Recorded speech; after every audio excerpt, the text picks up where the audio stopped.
Assalamualaikum semua. Nama saya Tuan Muhammad Haikal bin Tuan Zainal Abidin, pelajar OUN daripada Terengganu dalam jurusan Ijazah Sarjana Muda Pengajaran Pendidikan Rendah dengan Kebudian. Hari ini saya nak ceritalah satu tajuk penting, iaitu konsep perkembangan kognitif dan emosi. Tajuk ni dengar nampak macam juga, tapi tidak pun sebenarnya, sebab benda ni berkait rapat dengan kehidupan seharian kita. Tapi tak mau cakap banyak, jom saya beritahu lalu. Okey. Jadi kita mulakan dengan perkembangan kognitif dulu.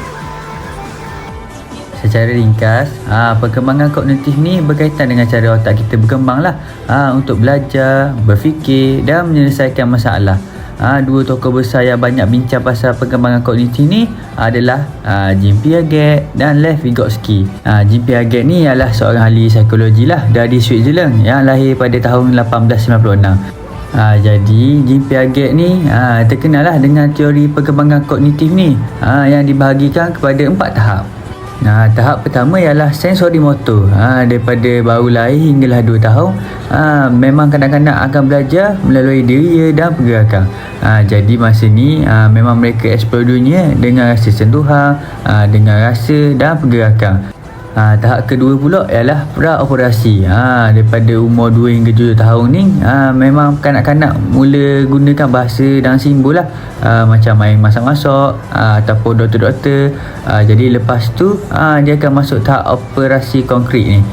Biasa 7 hingga umur 11 tahun lah, di mana mereka mula faham konsep logik asas dan mula menyelesaikan masalah secara konkret. Dalam peringkat operasi konkret ni ada 3 poin, tapi saya baca satu saja. Yang lain tu korang boleh baca sendiri ya. Poin yang pertama ni, kanak-kanak ni dia mampu berfikir secara logik lah, walaupun masih terikat dengan situasi yang konkret tu. Akhir sekali, tahap operasi formal, biasanya 11 tahun ke atas lah, di mana mereka boleh berfikir secara abstrak dan selesaikan masalah yang lebih kompleks. Menarik kan? Jadi Piaget percaya kita semua ni melalui tahap satu persatu tanpa melangkau mana-mana tahap. Lev Vygotsky pula seorang ahli psikologi dari Rusia. Dia memperkenalkan satu konsep berbeza lah yang dinamakan zon perkembangan proksima, dalam kurungan ZPD. Menurut Vygotsky ni, kita boleh capai tahap perkembangan yang lebih tinggi jika ada bimbingan lah daripada orang yang lebih berpengalaman, macam cikgu ataupun mentor. Contohnya, bila kita belajar matematik, mungkin ada soalan yang kita tak boleh buat sendiri, tapi dengan bantuan cikgu ataupun kawan, kita mampu selesaikan. Inilah dipanggil ZPD, jarak antara apa yang kita boleh buat sendiri dengan apa yang kita boleh buat dengan bantuan. Vygotsky percaya bahawa interaksi sosial ni, macam belajar dalam kumpulan ataupun berkongsi idea, sangat penting untuk perkembangan kognitif. Jadi seterusnya kita masuk dalam perkembangan emosi. Perkembangan emosi ni adalah proses di mana kita belajar untuk mengenal pasti, kita memahami dan untuk mengawal emosi kita ni. Jadi dia penting sangatlah untuk kita bina hubungan sosial dan untuk kita bantu diri kita sesuaikan diri dalam pelbagai situasi sekali. Jadi dalam perkembangan emosi ni juga ada beberapa elemen yang penting lah. Antaranya ada kesedaran emosi, ada peraturan emosi dan sosial emosi. Jadi jom saya cerita lebih lanjut.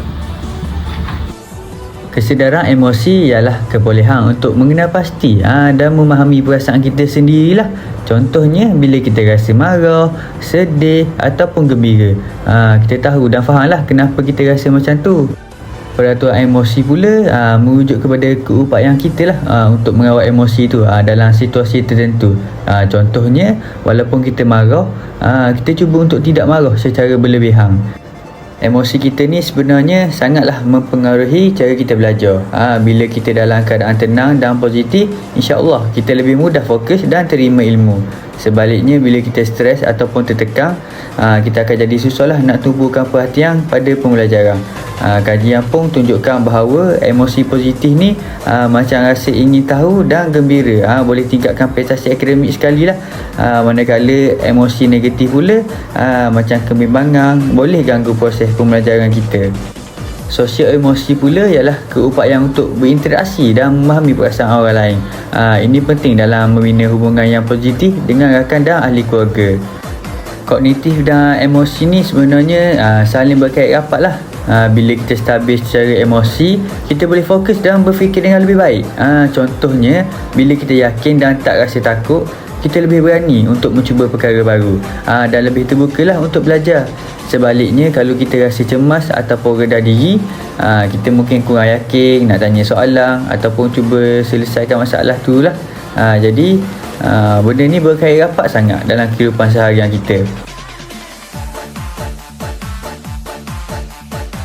Jadi kesimpulannya, perkembangan kognitif dan emosi ni adalah perkara yang penting sangatlah dalam pembentukan diri kita ni.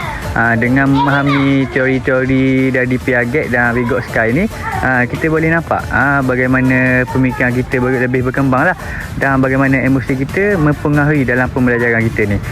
Jadi sebagai guru ataupun pelajar, kita boleh gunakan pemahaman ni untuk bantu diri kita sendiri ataupun pelajar kita supaya boleh belajar dengan lebih baik lah dan capai potensi penuh mereka.